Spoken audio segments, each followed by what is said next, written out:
happening tonight in Vancouver.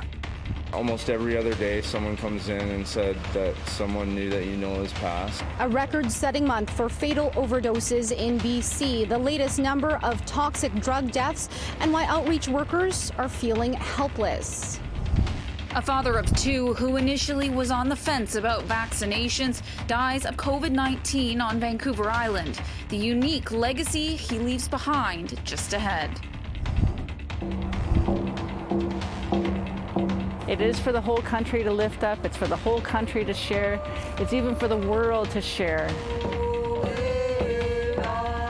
The sound of drums, the Tk'emlúps to Secwépemc, hoping to hear their honor song ring across the country on Canada's first National Day for Truth and Reconciliation. This is City News Everywhere. Almost every other day, someone comes in and said that someone new that you know has passed. BC has recorded the second deadliest month of the toxic drug crisis, with 184 deaths in July. Outreach workers say the solutions are right in front of them, but no one is willing to help. On the downtown east side, outreach workers don't need data to confirm the rise in overdose deaths. They say they can see it every day, while many health resources are concentrated on COVID-19. It feels like Groundhog Day. It feels like we're dealing with this month to month. It's the same thing.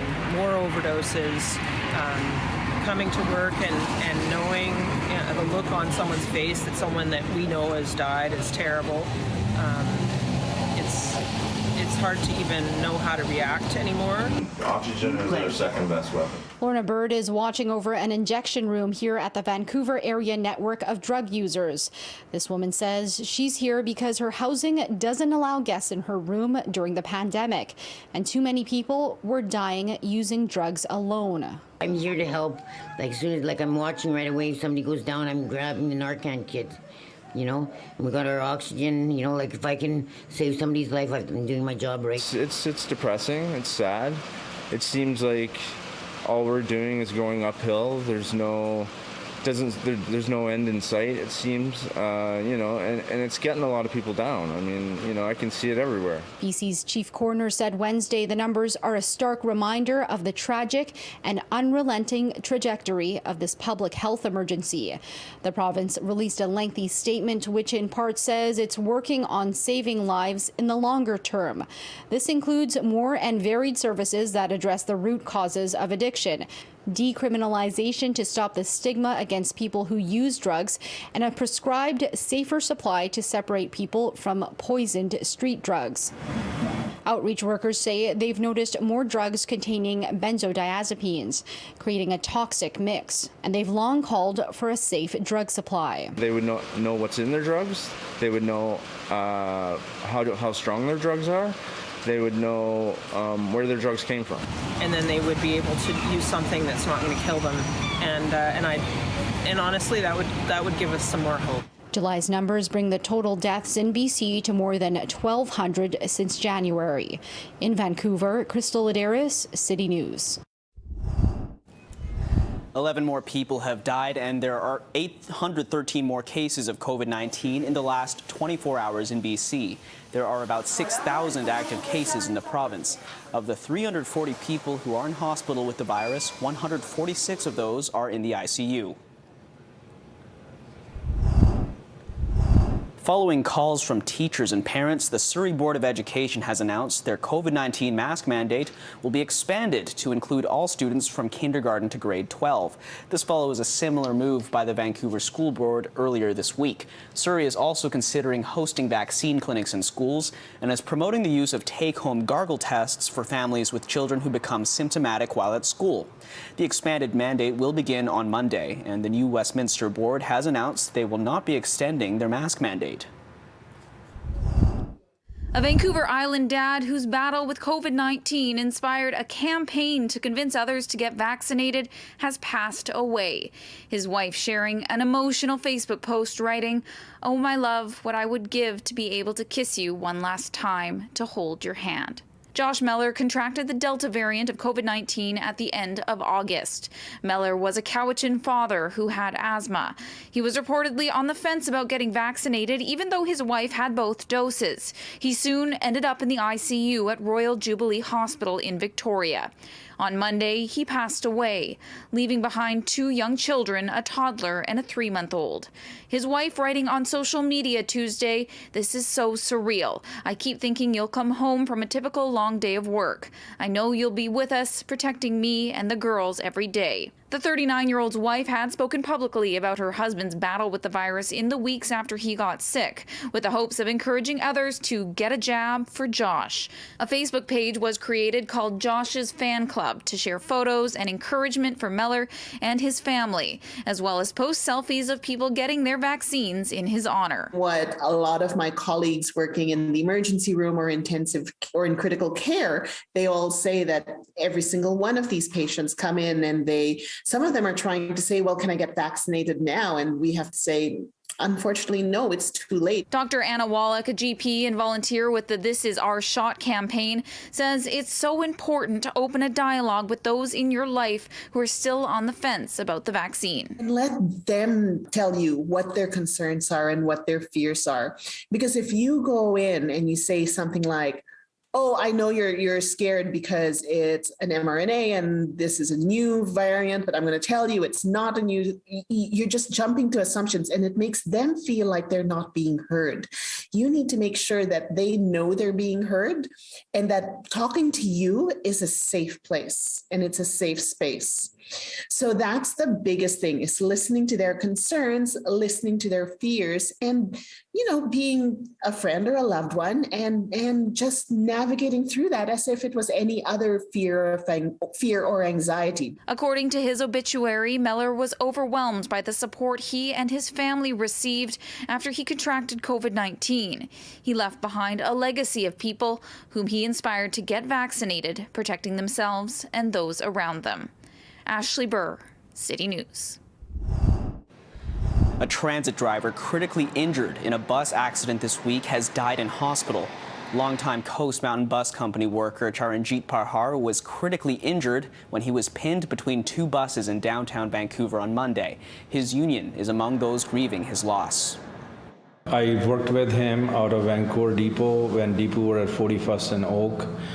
He was 21 years on the job, on the service. He was very respected. He was a yellow cab operator.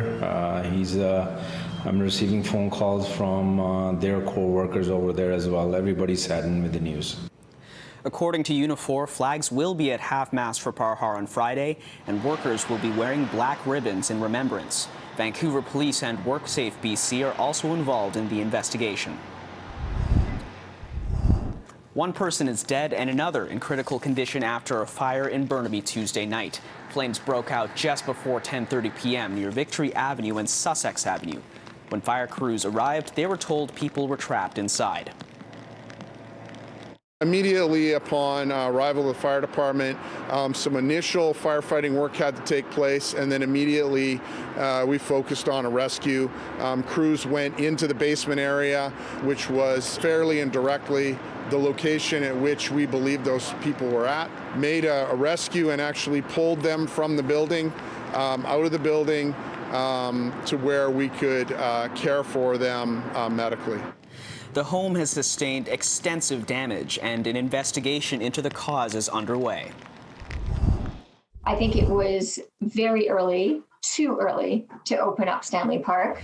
Vancouver's Stanley Park was fully reopened last week after a recent cull of 4 coyotes, but just ahead, one animal rights lawyer says it was way too soon to open up. Ahead of tomorrow's National Day for Truth and Reconciliation, thousands of orange ribbons are being set up today at the Vancouver Art Gallery. Organizers say the thousands of ribbons on display represent the children who never came home from residential schools. The orange ribbon was a representation of the children, the 6,509 children that the graves that were found. So Tamara Bell from Haida Gwaii, She actually thought of this idea herself, and she presented me with the paintings that are up there as well, and 2 shoes, a representation of the residential children that didn't make it home. So all these ribbons is like 6,509 ribbons for the children. In addition to the ribbon installation, there will also be a basket where you can drop off notes, which will be received by traditional elders.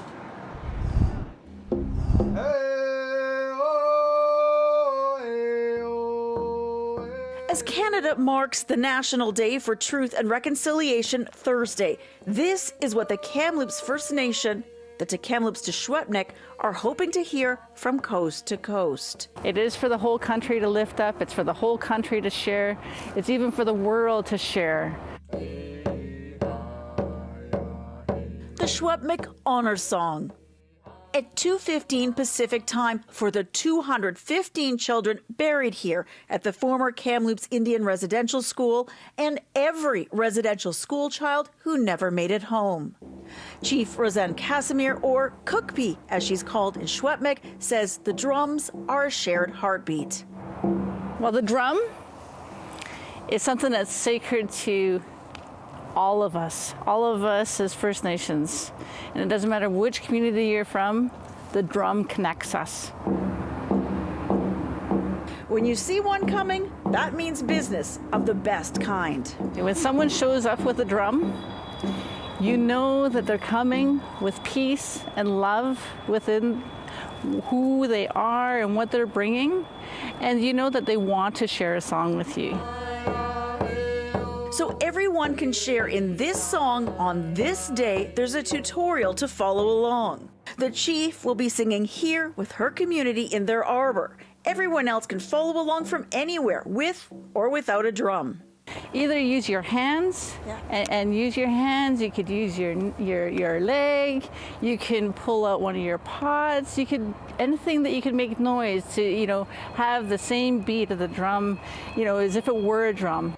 The goal of joining together in drumming and song to be heard and be seen on behalf of the children. Nurturing the children and honoring them, and honoring their parents, honoring the survivors.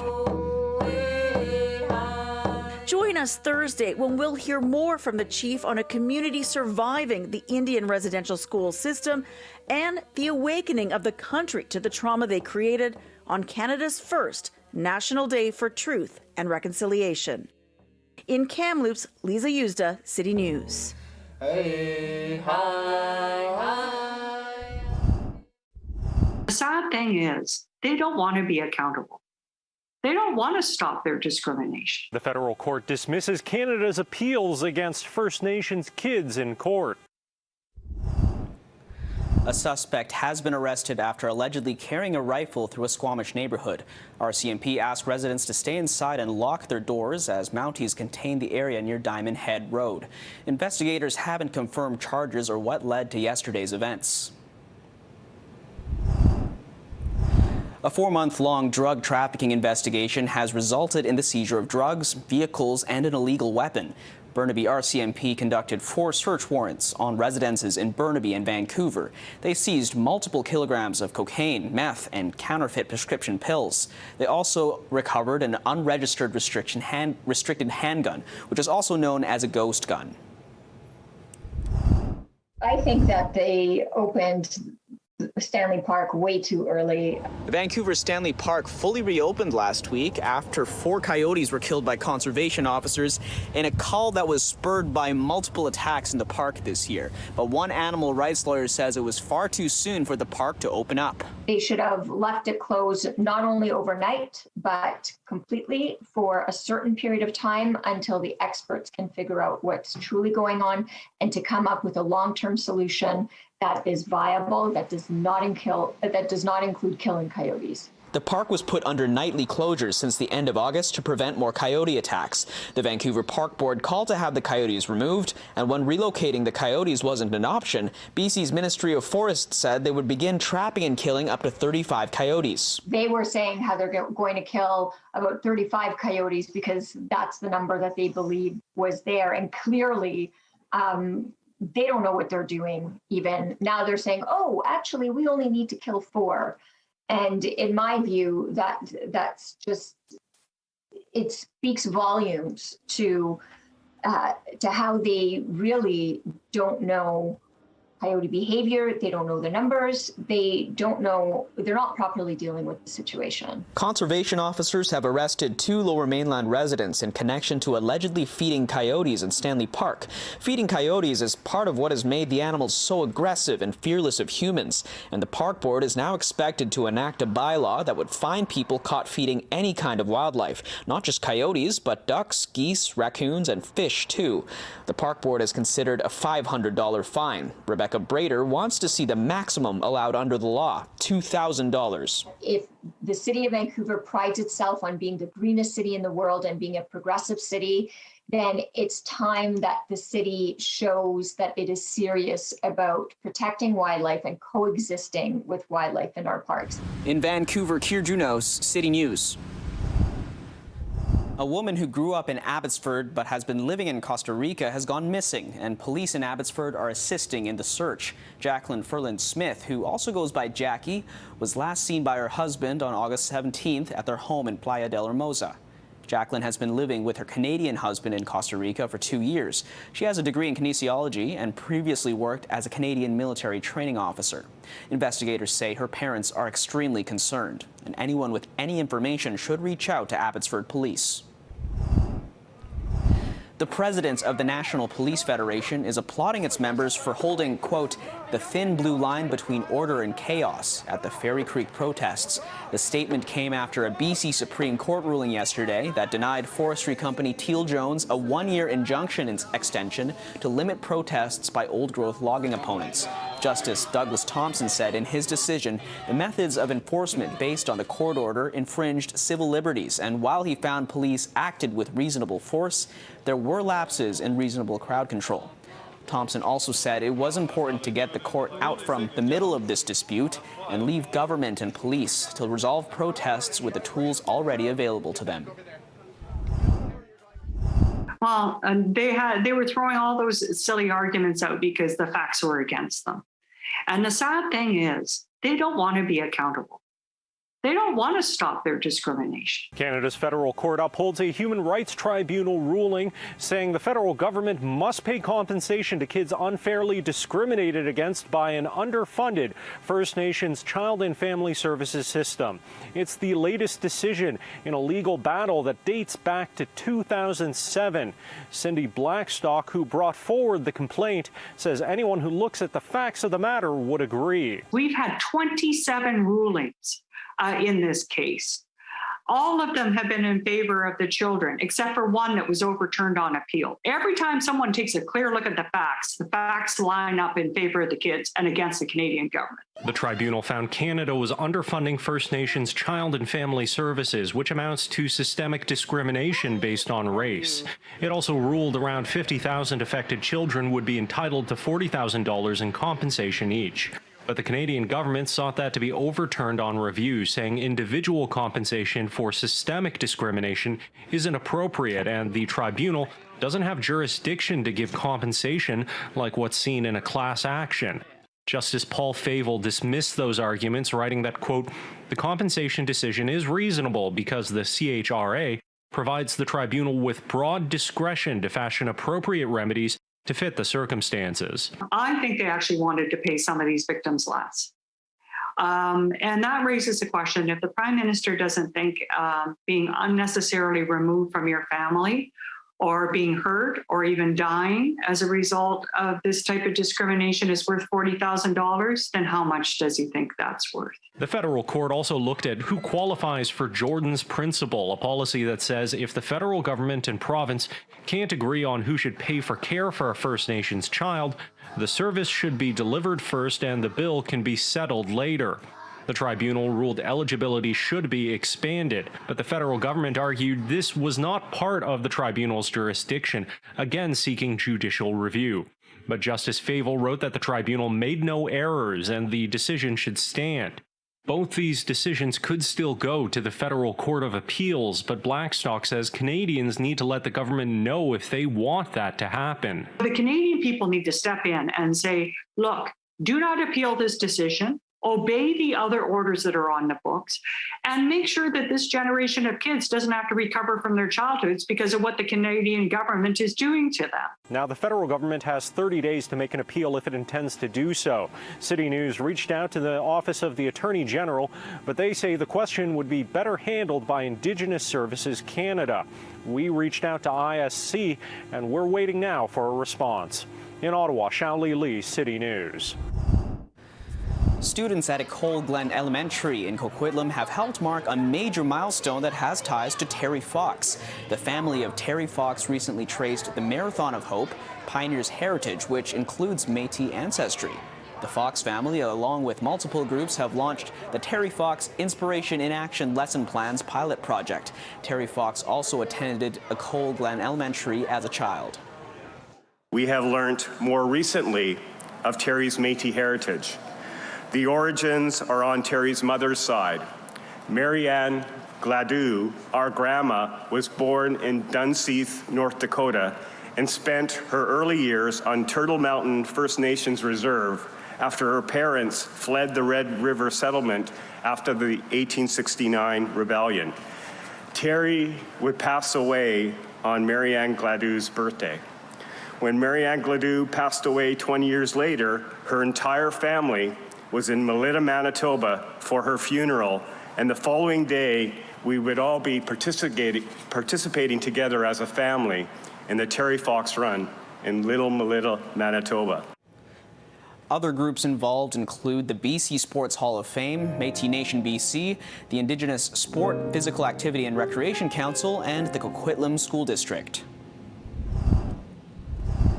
After more than a month of netting no grand prize winner, the Lotto Max draw has finally made a match. There was one winning ticket matching all 7 numbers in last night's draw for the $70 million jackpot. The lucrative Lotto Max ticket was sold in Burnaby, BC, the largest ever won in the province. The grand prize for the next draw this Friday night will be an estimated $20 million. The Canucks will take on the Flames in Calgary on Friday. Vancouver has already played a pair of preseason games, and captain Bo Horvat was excited to be back playing in front of fans. I can't say it enough. It was awesome. To be in front of everybody again. You felt like you were playing in the NHL again. It was a lot of fun. It actually kind of scared me the first time we scored and I was on the ice. I wasn't used to the crowd roars again, and there was only half capacity, so can't wait to play in front of a full stadium again. Vancouver's news is always available on the radio with News 1130 or online anytime at citynews1130.com. Your next edition of City News is tonight at 11. Thanks for watching and have a great night.